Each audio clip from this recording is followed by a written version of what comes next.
Exercise 1.3 से question number 5 करेंगे। What can the maximum number of digits be in the repeating block of digits in the decimal expansion of 1/17। 1/17 का जब हम decimal expansion करेंगे तो इसके अंदर मैक्सिमम नंबर ऑफ डिजिट्स कितने होंगे रिपीटिंग ब्लॉक ऑफ डिजिट्स के अंदर। ये रिपीटिंग ब्लॉक क्या होता है ये समझ लीजिए। जैसे हम किसी का डिवाइड करते हैं तो यहाँ डेसिमल के बाद नंबर्स आते हैं, जैसे 5 6 7 4 आ गया, फिर इसके बाद से 5 6 7 4 आ गया। तो यहां से जब हमारा डिजिट्स रिपीट होना शुरू हो जाते हैं ना, तो इसको बोलते हैं हम रिपीटिंग ब्लॉक ऑफ डिजिट्स 1 2 3 4, क्योंकि यहां के बाद फिर से सेम ये डिजिट्स रिपीट होने शुरू हो गए हैं। इसी तरह से ना आपको 1/17 को सॉल्व करना है, यानी 1 को 17 से आपको डिवाइड करना है और फिर यहां पे देखना है कि डेसिमल के बाद कितने डिजिट्स आ रहे हैं। तो बेसिकली इसके अंदर करना है हमें division, perform the division to check your answer. तो डिवाइड कर लेते हैं पहले, फिर आंसर हमें अपने आप पता चल जाएगा। अब यहाँ 17 का टेबल हमको चाहिए, तो 17 का टेबल आप लिख के ना साइड में रख लेना, इससे क्वेश्चन आपका जल्दी जल्दी हो जाएगा।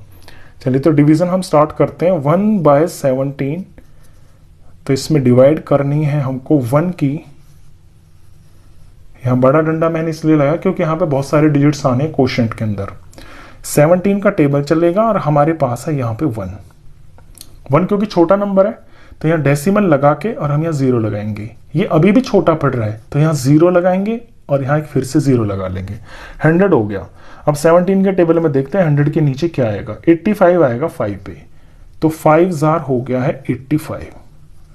इसका सबट्रैक्ट करेंगे तो 15 आ गया, यहाँ पे 0 लगा लिया। 150 के नीचे हम लिख सकते हैं 136, 8 पे आएगा, 8 पे आ गया है 136। माइनस किया, सबट्रैक्ट करके ये 14 आएगा, यहाँ 0 लगा लिया। 140 के नीचे हम 136 लिख सकते हैं, 8 पे आ रहा है तो 8 पे आएगा 136। माइनस किया तो ये आ गया है 4, यहाँ 0 लगा लिया। 40 के नीचे हम लिख सकते हैं 2 पे 34, तो 2 जार 34 हो गया। माइनस करके 6 आ गया, यहाँ 0 लगा लिया। 60 के नीचे लिख सकते हैं 51, 3 पे आ रहा है तो 3 जार 51 हो गया। सबट्रैक्ट करके 9 आ गया, यहाँ 0 लगा लिया। 90 के नीचे 85 लिख सकते हैं, 5 पे आ रहा है तो 5 पे 85 आ गया। माइनस करके ये 5 आ गया। आगे बढ़ते हैं, इसमें फिर 0 लगा लेंगे हम। अब 50 के नीचे हम लिख सकते हैं 34, ये 2 पे आ रहा है, 2 पे आ गया 34। सबट्रैक्ट करेंगे तो ये 16 आ जाएगा, 0 लगा लिया।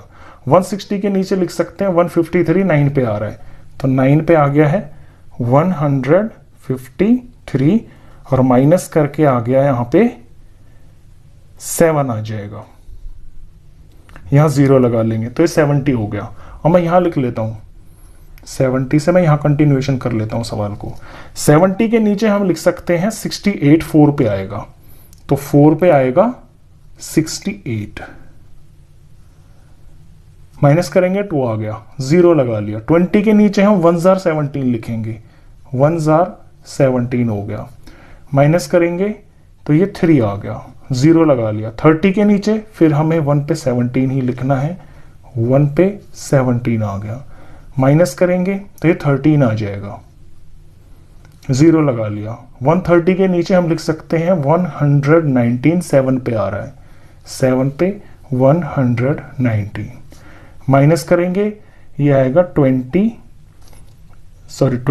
में से 9 गया 1 और यहाँ पे 11 आ जाएगा, 110 आ गए, 0 हमने अपने पास से लगा लिया। 110 के नीचे हम लिख सकते हैं 102, 6 पे आ रहा है, 6 पे आ गया 102। माइनस करा तो 8 आएगा, 0 लगा लिया। 80 के नीचे लिख सकते हैं 68, 4 पे आ रहा है, 4 पे 68 आ गया। 68, 69, 70 तो ये 12 आ गया, यहाँ 0 लगा लिया। 120 के नीचे लिख सकते हैं 119, 7 पे आ रहा है, 7 पे आ गया है 119। माइनस किया तो 1 आ गया। अब देखिए यहाँ पे 1 आ गया, हमने क्वेश्चन भी तो 1 से ही शुरू किया था ना। अब 1 के बाद सेम यही कहानी चलेगी, हम यहाँ पे 0 लगाएंगे, बात नहीं बनेगी, फिर से एक 0 लगाएंगे, फिर यहाँ 100 हो जाएगा और फिर सारा का सारा यही प्रोसीजर पूरी तरह से सेम यही रिपीट होता चला जाएगा। यानी इसके बाद से ये जो चीज ऊपर आपकी लिखी हुई है ये रिपीट होनी शुरू हो जाएगी। तो ये जो ऊपर नंबर्स आप देख रहे हो ये है इसका रिपीटिंग ब्लॉक ऑफ डिजिट्स। इसमें कितने डिजिट्स हैं, या डेसिमल से पहले आप 0 लगा लेना, खाली नहीं छोड़ते हैं डेसिमल को। तो 1 2 3 4 5 6 7 8 9 10 11 12 13 14 15 16 16 डिजिट्स आए हैं इसके। ये आपका आंसर है। लास्ट में आप ऐसे भी लिख देना, आपसे नंबर ऑफ डिजिट्स पूछे हैं ना तो आप 16 डिजिट्स लिख देना। और ये सॉल्यूशन का पार्ट है। ये जो यहाँ लॉन्ग डिवीजन हुई है ये आपको करके दिखानी है। क्वेश्चन खत्म।